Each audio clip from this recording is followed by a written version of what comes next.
大家好，是小鹅。我们炒蒜苔的时候，有人过油，有人焯水。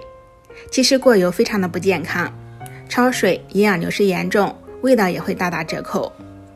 今天就分享一个好方法，炒出来的蒜苔脆嫩爽口，特别入味，好吃。首先把蒜苔帽摘掉，再放入清水中清洗干净。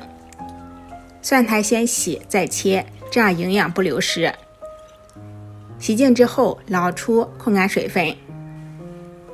这一步很多人都会直接切成小段，其实这样做出来的蒜苔特别不容易入味，不好吃。我们先把蒜苔铺平整，再用刀用力的拍一遍，就像拍黄瓜一样。拍过的蒜苔里面的组织得到一定程度的破坏，特别容易入味。拍好之后再切成3厘米长的小段，再把它放到一个大碗中，再加入像平时炒菜一样多的食用盐，搅拌均匀，腌制备用。蒜苔拍一下，再加盐腌一下，会更加爽脆可口，更加入味。再准备一根胡萝卜，洗净削去外皮，先切成稍微厚一点的薄片，再切成细条。切好之后放入小碗中，再切点葱白、姜末，切好后放入小碗中。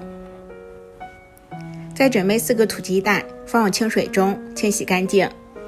鸡蛋表面含有大量的大肠杆菌，如果不清洗干净，特别容易掉到蛋液里，对我们的身体非常的不健康。这些土鸡蛋是我老公奶奶从小鸡仔开始养大的母鸡下的鸡蛋，是正宗的土鸡蛋。通过这些鸡蛋我们可以看到，其实土鸡蛋的蛋黄也不一定是红的。打入小碗中，加入少许盐，再加几滴白醋。加入白醋可以去腥，而且炒的鸡蛋更加的鲜嫩。用筷子充分搅散，搅到这种非常细腻的状态。锅里面多加点食用油，油热之后转小火，倒入蛋液，再用筷子把凝固的鸡蛋推向锅边，让其余的鸡蛋液流下来。鸡蛋全部凝固之后，我们关火，再铲成大块。炒好之后盛出装盘。另起锅热油，爆香葱蒜，再放入胡萝卜、蒜苔，大火翻炒40秒左右就熟透了。炒熟之后再加入蚝油进行调味，最后再加入炒熟的鸡蛋，翻炒均匀就可以出锅啦。